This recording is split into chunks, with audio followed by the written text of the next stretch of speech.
रक्षाबंधन की दिव्य कथा। जब एक सच्ची राखी ने भगवान को भाई बना लिया। राधे राधे। प्रेम से बोलिए, श्री राधा रानी की जय। श्री कृष्ण कन्हैया लाल की जय। श्री पाके बिहारी लाल की जय।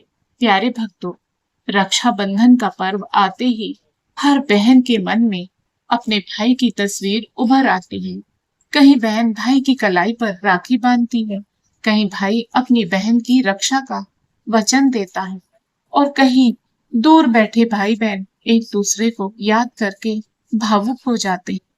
परंतु क्या आपने कभी सोचा है कि क्या राखी केवल धागा होती है? नहीं। जब उस धागे में बहन का प्रेम, विश्वास और भगवान के प्रति श्रद्धा जुड़ जाती है, तो वही साधारण सा धागा ईश्वर तक पहुंचने का माध्यम बन जाता है। आज की कथा भी ऐसी ही एक बहन की है। एक ऐसी बहन जिसके पास भाई के नाम पर कोई धन दौलत नहीं थी। उसके पास न सुंदर वस्त्र थे, न मिठाइयों से भरी थाली। उसके पास था तो केवल सच्चा प्रेम और श्री कृष्ण पर अटूट विश्वास। और कहते हैं ना, जहां संसार की सारी शक्तियां समाप्त हो जाती है, वहीं से भगवान की कृपा प्रारंभ होती है। बहुत समय पहले ब्रज के निकट एक छोटा सा गांव था। नंद गांव से कुछ दूर बसे उस गांव में गौरी नाम की एक गरीब कन्या रहती थी। गौरी बचपन से ही भगवान श्री कृष्ण की परम भक्त थी। उसके पिता का देहांत तब हो गया था जब वह बहुत छोटी थी। उसकी माँ भी बीमारी के कारण कुछ वर्षों बाद संसार छोड़ गई। अब गौरी इस संसार में बिल्कुल अकेली थी। उसका अपना कोई भाई नहीं था। गांव की दूसरी लड़कियां जब अपने भाइयों की कलाई पर राखी बांधती, तो गौरी दूर खड़ी होकर उन्हें देखती रहती। किसी बहन का भाई उसके लिए मिठाई लाता, तो कोई बहन अपने भाई से उपहार पाकर मुस्कुराती। किसी के भाई अपनी बहन के सिर पर हाथ रखकर कहते, बहन, जब तक मैं हूं, तुम्हें किसी बात की चिंता करने की जरूरत नहीं। गौरी यह सब देखती और मन ही मन मुस्कुरा देती। लेकिन जब वह घर लौटती, उसकी आंखों से आंसू बहने लगती। एक दिन उसने अपनी छोटी सी मिट्टी की कृष्ण प्रतिमा के सामने बैठकर कहा, कन्हैया, सबकी रक्षा करने वाला कोई न कोई होता है। किसी का भाई, किसी का पिता, किसी का पति, लेकिन मेरा कौन है? वह कुछ देर चुप रही, फिर भगवान की मूर्ति को देखते हुए बोली, लोग कहते हैं कि तुम सबके हो, तो क्या तुम मेरे भी हो? उसकी आंखों से आंसू गिरने लगे। उसने दोनों हाथ जोड़कर कहा, कन्हैया, अगर तुम सचमुच मेरे हो, तो इस बार रक्षाबंधन पर मुझे अपने भाई की कमी महसूस मत होने देना। उस दिन से गौरी प्रतिदिन भगवान श्री कृष्ण से अपने मन की बातें करने लगी। वह उनके लिए फूल लाती, अपने घर में बनी थोड़ी सी रोटी का पहला टुकड़ा उन्हें अर्पित करती, और रात में सोने से पहले उनसे कहती, कन्हैया, आज मैं बहुत थक गई हूँ, अब तुम मेरे पास बैठकर मेरी रखवाली करना। उसे पूरा विश्वास था कि कृष्ण उसकी बातें सुनते हैं। समय बीतता गया। एक दिन गांव में रक्षाबंधन की तैयारियां शुरू हो गई।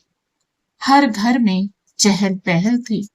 बाजार में रंग बिरंगी राखियां सज गई थी। मिठाई की दुकानों पर भीड़ लगने लगी थी। बच्चे नए कपड़े पहनने की जिद कर रहे थे। बहनें अपने मायके जाने की तैयारी कर रही थी। गौरी चुपचाप बाजार से गुजर रही थी। उसकी नजर एक छोटी सी राखी पर पड़ी। राखी बहुत साधारण थी। लाल धागे में कुछ छोटे से मोती लगे थे, और बीच में एक छोटा सा मोर पंख बना हुआ था। गौरी उसे देखते ही रुक गई। उसने दुकानदार से पूछा, भैया यह राखी कितने की है? दुकानदार ने कहा, 2 पैसे की। गोरी ने अपनी मुट्ठी खोली। उसके पास केवल 2 पैसे ही थे। उसे उसी दिन घर के लिए थोड़ा सा आटा भी खरीदना था। वह कुछ क्षण राखी को देखती रही, फिर उसने वे दोनों पैसे दुकानदार को दे दिए। राखी लेकर वह घर लौट आई, लेकिन रास्ते भर उसके मन में एक प्रश्न था, मैं यह राखी किसे बांधूंगी? घर पहुंचकर वह कृष्ण की मूर्ति के सामने बैठ गई। उसने राखी भगवान के सामने रख दी और बोली, कन्हैया, मैंने तुम्हारे लिए राखी खरीदी है। फिर अचानक उसकी आंखें भर आई, लेकिन मैं तुम्हें राखी कैसे बांधूं? तुम तो पत्थर की मूर्ति में हो। और कुछ देर बाद वह मुस्कुराई, नहीं, मुझे पता है, तुम पत्थर में नहीं हो, तुम तो मेरे हृदय में हो। उसने राखी भगवान की मूर्ति के पास रख दी, फिर हाथ जोड़कर बोली, कन्हैया, इस बार मैं तुम्हें भाई मानकर राखी बांधूंगी। बदले में मुझे कुछ नहीं चाहिए। वह थोड़ी देर रुकी, बस इतना वचन दे देना कि जब भी मैं अकेली पड़ूं, तुम मेरा हाथ पकड़ लेना। उस रात गौरी ने भगवान के सामने दीपक जलाया। वह दीपक के सामने बैठी बैठी कब सो गई, उसे पता ही नहीं चला। रात के अंतिम प्रहर उसने स्वप्न देखा। वह वृंदावन की गलियों में चल रही थी। चारों ओर मधुर बांसुरी की ध्वनि गूंज रही थी। अचानक सामने एक बालक दिखाई दिया, पीतांबर पहने हुए, सिर पर मोर पंख, हाथ में बांसुरी, चेहरे पर अद्भुत मुस्कान। गौरी उन्हें देखते ही समझ गई। वह दौड़कर उनके पास गई और बोली, कन्हैया। बालक मुस्कुराए, क्या हुआ गौरी? गौरी ने कहा, मैंने तुम्हारे लिए राखी खरीदी है। कृष्ण ने मुस्कुराते हुए अपना हाथ आगे कर दिया, तो बांधो ना। गौरी ने कांपते हाथों से उनकी कलाई पर राखी बांधी। राखी बांधते हुए उसकी आंखों से आंसू बहने लगे। वह बोली, भैया, मेरी रक्षा करना। कृष्ण ने उसके सिर पर हाथ रखा और कहा, जब तक मेरी बहन मुझे प्रेम से याद करती रहेगी, मैं उसकी रक्षा करता रहूंगा। गौरी की आंख खुल गई। सुबह हो चुकी थी। वह उठी और सबसे पहले भगवान की मूर्ति के पास गई। उसके हाथ पैर कांपने लगे, क्योंकि भगवान की मूर्ति की कलाई पर वही राखी बंधी हुई थी। गौरी की आंखों से आंसुओं की धारा बह निकली। वह भगवान के चरणों में गिर पड़ी। कन्हैया, तुम सच में आए थे। उस दिन से गौरी का विश्वास और भी गहरा हो गया। लेकिन भगवान की लीला अभी पूरी नहीं हुई थी। रक्षाबंधन के अगले दिन गांव में एक बड़ा संकट आया। लगातार कई दिनों की बारिश के कारण गांव के पास बहने वाली नदी उफान पर आ गई। गांव के कई घर पानी में गिर गए। लोग अपने परिवारों को सुरक्षित स्थानों पर ले जाने लगे। गौरी का घर गांव के बिल्कुल किनारे था। वह अकेली थी। पानी तेजी से उसके घर की ओर बढ़ रहा था। गांव के लोगों ने उसे आवाज दी, गौरी, घर से बाहर निकलो। गौरी ने अपना छोटा सा सामान उठाया और बाहर आने लगी। लेकिन तभी अचानक तेज पानी का बहाव आया। उसका पैर फिसल गया। वह पानी में गिर गई। चारों ओर पानी ही पानी था। वह बहने लगी। उसने बहुत प्रयास किया, लेकिन उसका हाथ किसी चीज तक नहीं पहुंच पा रहा था। तभी उसे अपनी राखी याद आई।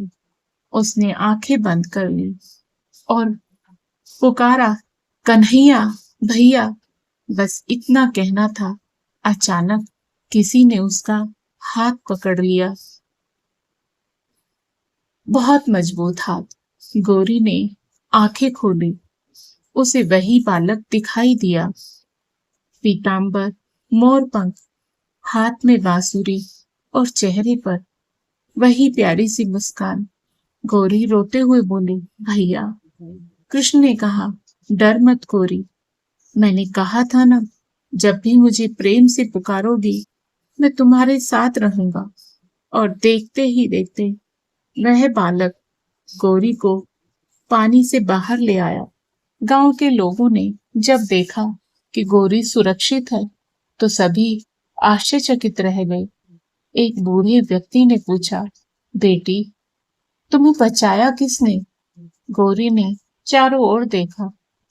वह बालक कहीं नहीं था, केवल जमीन पर एक मोर पंख पड़ा था।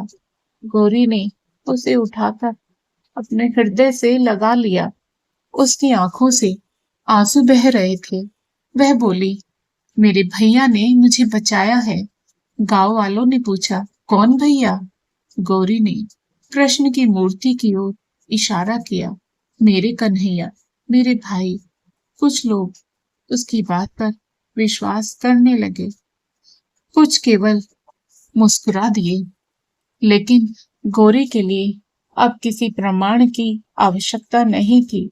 उसने स्वयं अनुभव कर लिया था कि भगवान को पाने के लिए बड़े बड़े यज्ञ नहीं, केवल सच्चा प्रेम चाहिए।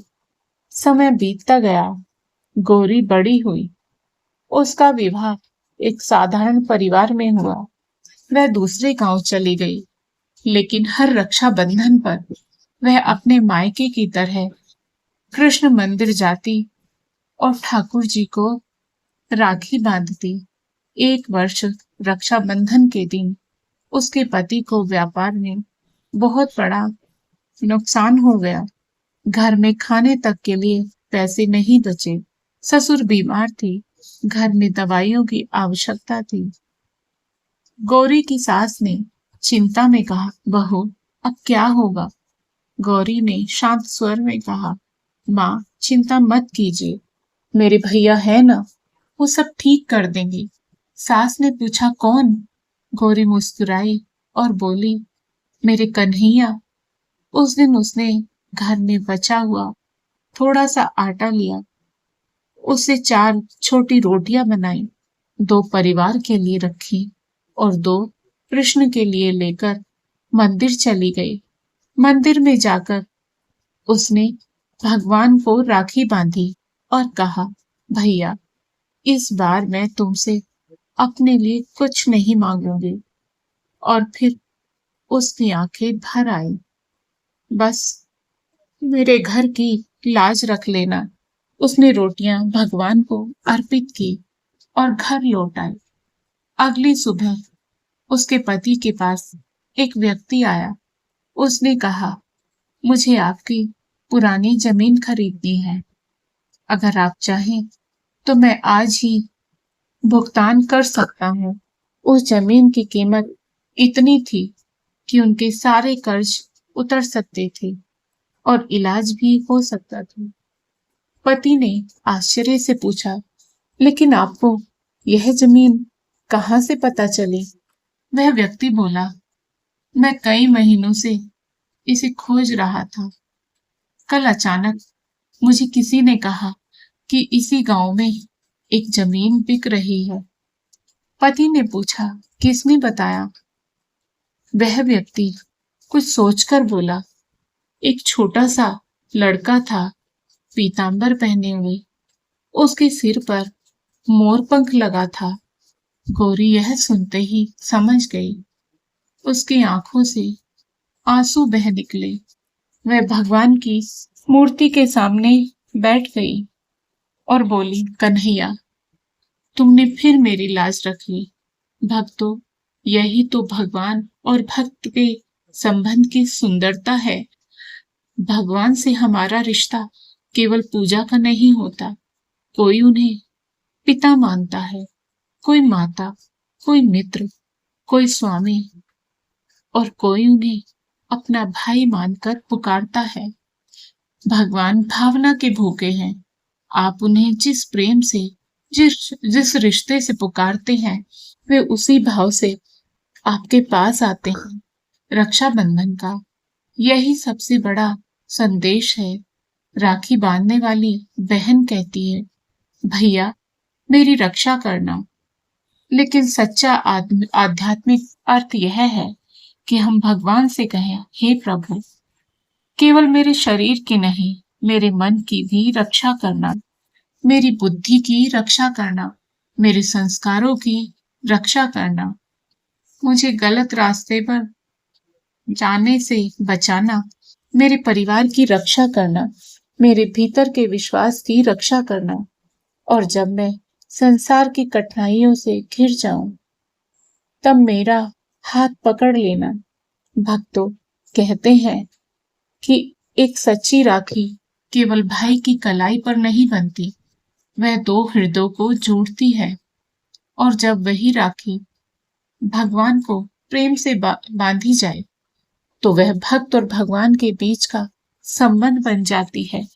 इसलिए इस रक्षाबंधन पर यदि किसी बहन का भाई दूर है, यदि किसी बहन का भाई इस संसार में नहीं है, यदि किसी किसी का कोई भाई नहीं है, तो वह उदास न हो। वह अपने घर में भगवान श्री कृष्ण की मूर्ति के सामने दीपक जलाए, एक साधारण सी राखी लेकर भगवान की कलाई पर बांधे और प्रेम से कहे, हे मेरे कन्हैया, आज से आप ही मेरे भाई हैं। मेरी रक्षा करना, मेरे परिवार की रक्षा करना, मेरी लाज रखना। और जब कभी भी मैं अकेली पड़ जाऊं, तो मुझे यह महसूस कराना कि मैं अकेली नहीं हूं। कहते हैं, जिस दिन यह भाव प्रकट में उतर जाता है, उस दिन मनुष्य की सबसे बड़ी चिंता समाप्त हो जाती है, क्योंकि उसे विश्वास हो जाता है कि मेरा कोई है और वह कोई स्वयं भगवान है। इस कथा का एक और गहरा संदेश, हम अक्सर रक्षा का अर्थ केवल शारीरिक सुरक्षा समझ लेते हैं, लेकिन भगवान से सबसे बड़ी रक्षा हमें अपने अहंकार से चाहिए, अपने क्रोध से, अपने लोभ से, अपने मोह से, अपनी गलत इच्छाओं से और उन परिस्थितियों से जो हमें भगवान से दूर कर देती है। इसलिए इस रक्षाबंधन पर अपने भाई की कलाई पर राखी बांधते समय एक संकल्प जरूर लें, भैया मैं भी तुम्हारे सुख दुख में साथ रहूंगी। और भाई भी कहे, बहन केवल तुम्हारी रक्षा करना ही मेरा धर्म नहीं, तुम्हारे सम्मान, तुम्हारे सुख और तुम्हारी भावनाओं की रक्षा करना भी मेरा कर्तव्य है। क्योंकि भाई बहन का रिश्ता केवल खून का रिश्ता नहीं होता, यह विश्वास का रिश्ता होता है। और जहाँ विश्वास होता है, वहां भगवान स्वयं उपस्थित होते हैं। कथा के अंत में गौरी वृद्ध हो चुकी थी, उसके बाल सफेद हो गए थे, उसकी आंखों की रोशनी भी कम हो गई थी, लेकिन हर रक्षाबंधन पर वह उसी कृष्ण मंदिर में जाती। एक दिन मंदिर के पुजारी ने उससे कहा, माता जी, अब आपकी उम्र बहुत हो गई है, आप इतनी दूर क्यों आती हैं? गौरी मुस्कुराई। उसने कहा, बेटा मैं यहाँ राखी बांधने नहीं आती।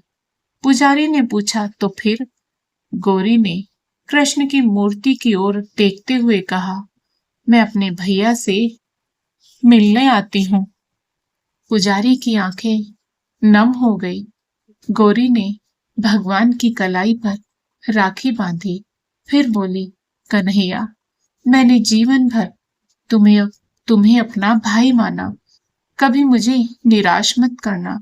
उसी क्षण मंदिर के भीतर बांसुरी की बहुत मधुर ध्वनि सुनाई दी। पुजारी ने चारों ओर देखा, मंदिर में कोई बांसुरी नहीं बजा रहा था। गौरी ने आंखें बंद कर ली। उसके चेहरे पर अद्भुत शांति थी। वह धीरे से बोली, आ गए भैया। और उसके चेहरे पर ऐसी मुस्कान आ गई जैसे कोई छोटी बच्ची अपने बहुत दिनों बाद मिले भाई को देखकर मुस्कुराती है। कुछ ही क्षण बाद गौरी ने अंतिम सांस ली। उसके हाथ में कृष्ण की वही राखी थी। मंदिर में उपस्थित सभी लोगों ने देखा कि भगवान की मूर्ति के चरणों के पास एक मोर पंख पड़ा था। पुजारी की आंखों से आंसू बह निकले। उसने हाथ जोड़कर कहा, धन्य है ऐसी बहन जिसने भगवान को भाई बना लिया।